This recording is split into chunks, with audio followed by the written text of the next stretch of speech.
Olá, meu nome é Edson Cleves Negri, sou formado em Filosofia, Teologia e Psicanálise e faremos uma reflexão sobre o dia 2 de novembro, onde a Igreja Católica, então, celebra o Dia dos Fiéis Defuntos. É uma data muito importante para o calendário litúrgico e, no mesmo tempo, uma lembrança ou uma memória que tem muito a ver com a questão da teologia, pois é uma questão teológica e, no mesmo tempo, é claro, antropológica.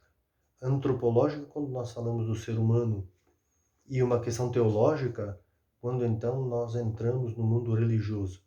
E aqui, em específico, o mundo cristão, com a teologia cristã.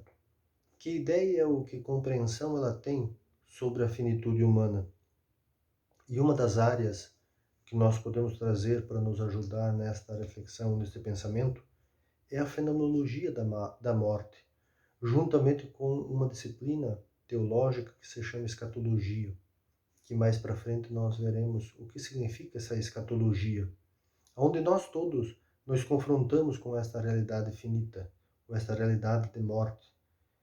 Esta data, ela faz memória, então, aos fiéis defuntos e que está incluída dentro da tradição da Igreja. E ela nasceu no século XI, no mosteiro da França, pelo abade e monge Odilo Cluny. É claro que séculos anteriormente, o grande teólogo e também filósofo Agostinho, e que dentro da tradição católica é Santo Agostinho, ele escreveu um livro sobre o cuidado aos defuntos ou aos mortos. Mas na própria Bíblia nós já temos um livro onde a pessoa ou o personagem principal, ou um dos personagens principais deste livro, trabalhava com o sepultamento dos cadáveres ou dos corpos, que é o livro de Tobias. E o próprio nome Tobias, na língua hebraica, Tob quer dizer bom, bondade, e Bit está ligado à questão do Abá. Por isso que Tobit quer dizer Deus é bom, Deus é bondoso, Deus age com bondade. E no mundo cristão é então desenvolvido por uma teologia ou por um aspecto teológico que foi chamado de escatologia. A palavra escatologia, que vem do grego escatom quer dizer último, finito, e por incrível que pareça, às vezes é uma palavra muitas vezes até pejorativa, porque escatom quer dizer fezes, para dizer que tudo se resume ou termina nas fezes. Mas dentro do mundo cristão católico, ou dentro do mundo cristão, ganhou uma dimensão diferente. Ganhou uma dimensão como uma finitude que se refaz. Por isso que nós temos que ler a escatologia a partir daquilo que também nós temos como elementos centrais na fé cristã. O que dá cores, o que dá sentido para a questão da fé está ligado à questão da ressurreição. A morte, ela é sempre vista como uma condição humana, não como um castigo divino, como se acreditou e como se ensinou muitas vezes, mas sim ela faz parte como fragilidade humana, não como uma condição divina colocada na vida humana. E aí, dentro do mundo cristão ou da fé cristã, olharmos pelo viés da força da vida que ultrapassa até mesmo a morte. E uma das cartas de Paulo sobre a questão da morte e no mesmo tempo da ressurreição, já que a morte está associada também com a ressurreição no mundo cristão, é a carta de Paulo escrita aos Coríntios, no capítulo 15. Talvez seja uma das cartas onde Paulo se aprofundou, desenvolveu a importância da ressurreição. É claro que, dentro do mundo da teologia, a morte ela precisa ser também olhada não só porque o ser humano vai ressuscitar, mas ela deve ser olhada como algo que nos faça pensar o jeito que nós vivemos, a maneira como nós vivemos, a missão que nós escolhemos viver também nesse percurso entre o despertar da vida no ventre da mãe até o último suspiro. E há uma citação belíssima do São João Vianney, que ele dizia assim que entre o primeiro suspiro humano e o último suspiro humano há um abismo de misericórdia. Ou seja, enquanto o ser humano respirar, que ele possa também transpirar misericórdia. Que esse abismo, esse vazio, possa ser preenchido pelas sensibilidades humanas, da misericórdia, da compaixão, para que a vida tenha mais significado, para que a vida tenha mais cores, para que a vida possa ser uma vida realmente aonde nós todos possamos expressar também o que ela significa, por intermédio dos sentidos, levando também às pessoas sentido. E no mesmo tempo trabalhando para que a morte possa ser colocada não como uma realidade prematura na vida de milhares ou milhões de pessoas pelo mundo, mas sim que nós possamos atuar para que as pessoas vivam e vivam em abundância, como diz o próprio texto bíblico do Evangelho de João. Então a morte, como disse, ela é humana. A morte é humanamente contrária àquilo que é o projeto divino. Contrária quando ela se torna uma morte antecipada, quando a pessoa tem muito a viver e ela é tirada de forma abrupta por N situações. A fé cristã, ou na fé cristã, a morte é entendida como a Páscoa. E lembremos que o próprio Jesus passou por essa Páscoa. É a Páscoa que também simboliza a vida, não simboliza o fim. É a passagem à vida infinita que ultrapassa a matéria.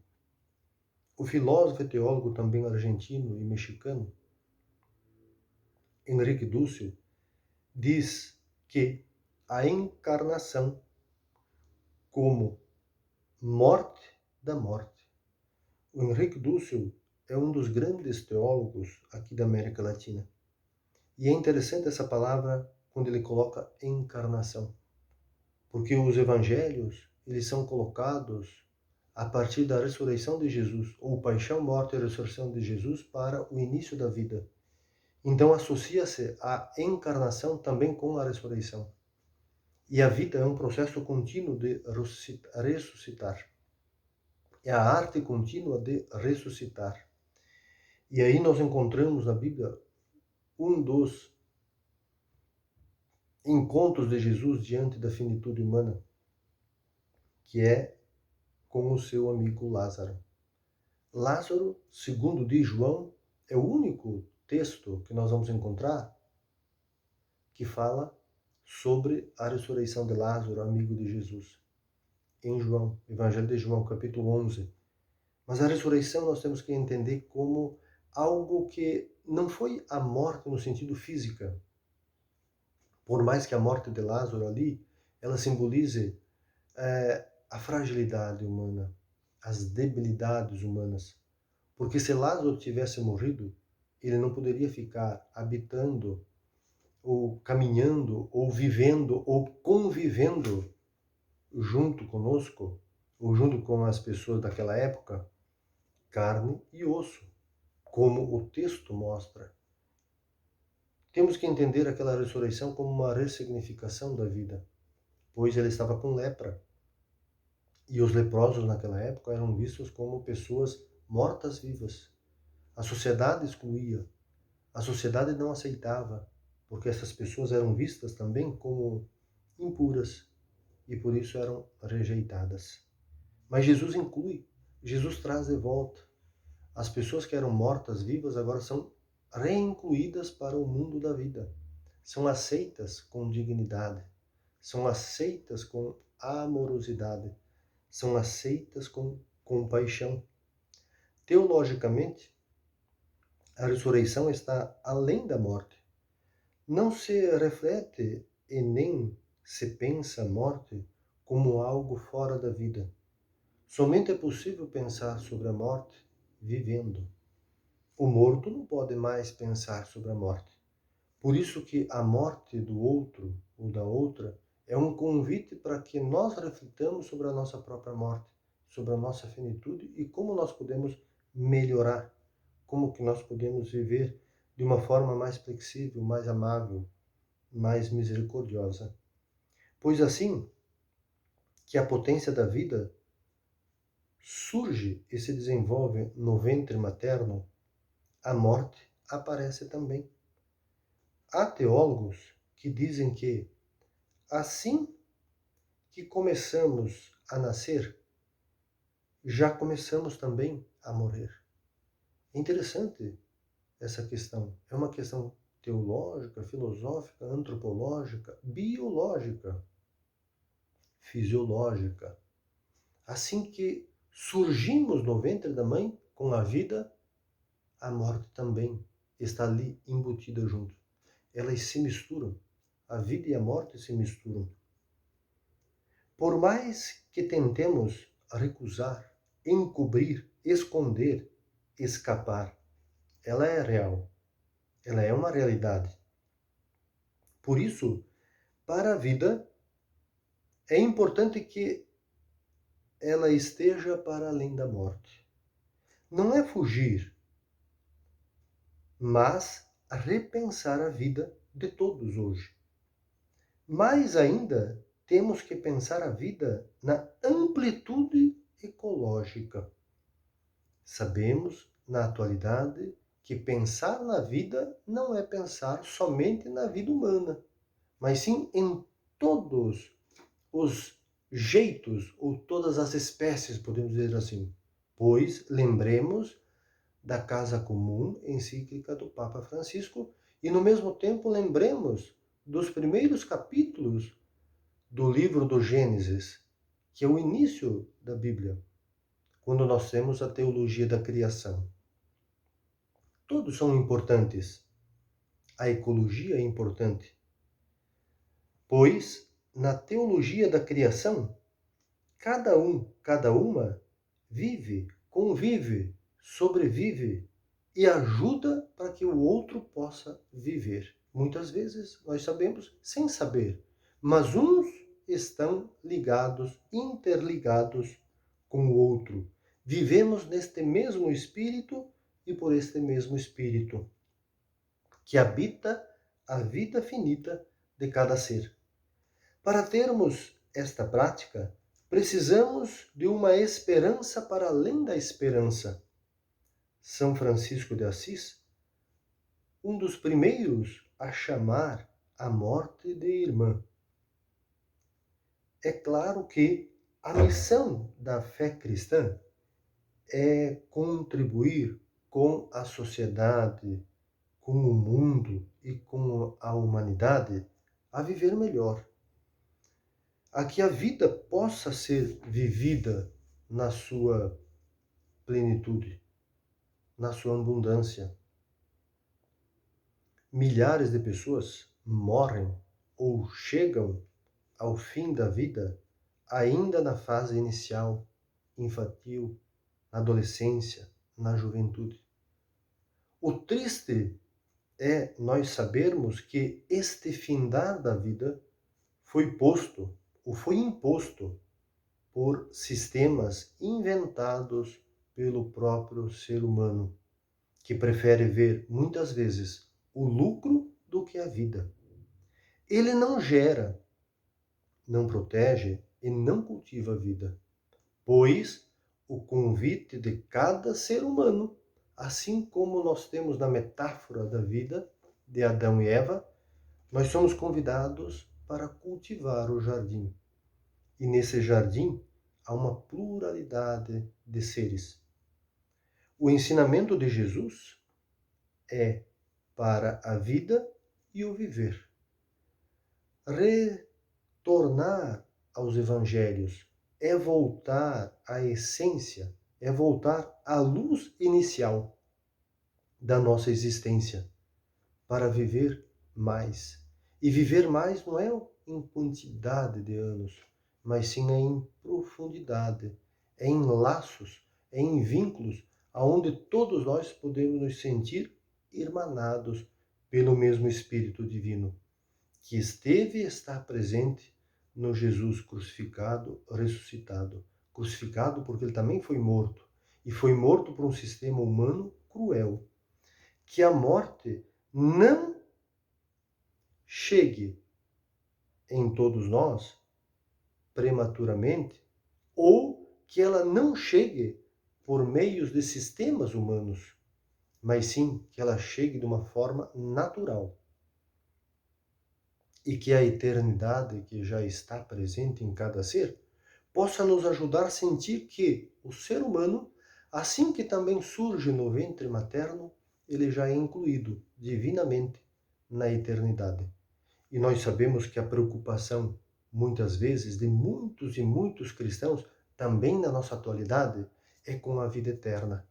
Por incrível que pareça, nós não temos que nos preocupar com a vida eterna, pois a vida eterna, ela é fruto da graça, fruto da misericórdia, fruto da bondade, fruto da compaixão, fruto do perdão gratuito de Deus. Independente de quem somos, Deus nos ama do jeito que nós somos. Agora somos convidados para fazer com que toda essa bondade, esse amor que Deus tem por nós, por intermédio de Jesus de Nazaré, nós possamos partilhar uns com os outros, para que então a vida possa ser vivida de uma forma diferente. Há no mundo muitas violências, há no mundo muitas guerras.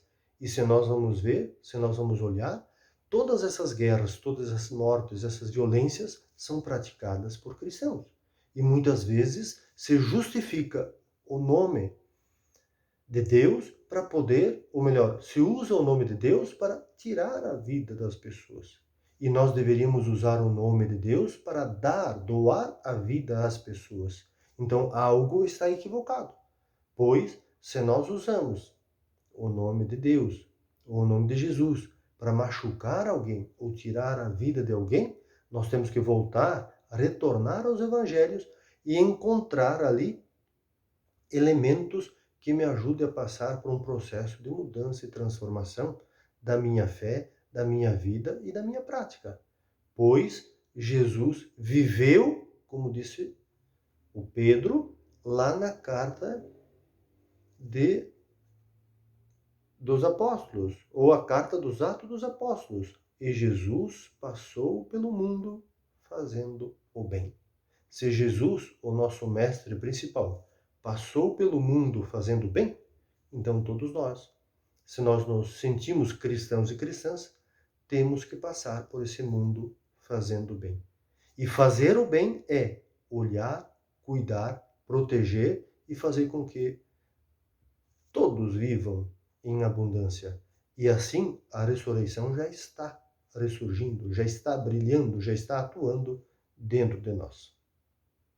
Que nesse dia 2 de novembro nós possamos pensar da nossa fragilidade como humano, como seres finitos, e como que um convite para nós pensarmos: e se nós tivéssemos que partir hoje?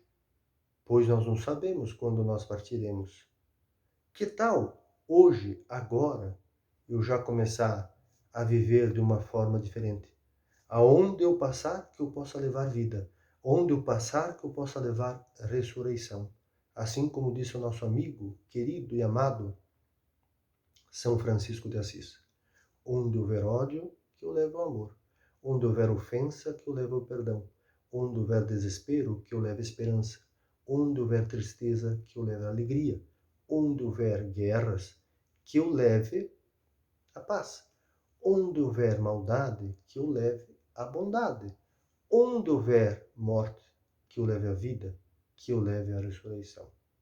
Meus caros amigos, minhas caras amigas, que a divindade de Jesus de Nazaré, de Maria de Nazaré, de Maria Madalena, Pedro, Paulo, Dom Oscar Romero, Irmã Dulce dos Pobres, Madre Teresa de Calcutá, São Francisco de Assis, intercedam por todos nós, cristãos e cristãs, e que juntos construamos o reino de Deus, e que esse reino de Deus seja um reino de vida, de paz, de fraternidade, de irmandade, de bondade e de partilha do bem, que é o bem maior, aquilo que nós podemos fazer uns pelos outros.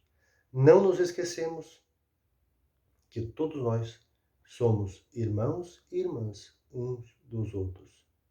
E no mesmo tempo, filhos e filhas deste mesmo Pai, desta mesma Mãe, que nós chamamos de Deus Javé, ou Javé Deus, Ruá no hebraico, que também quer dizer mãe. Até a próxima reflexão.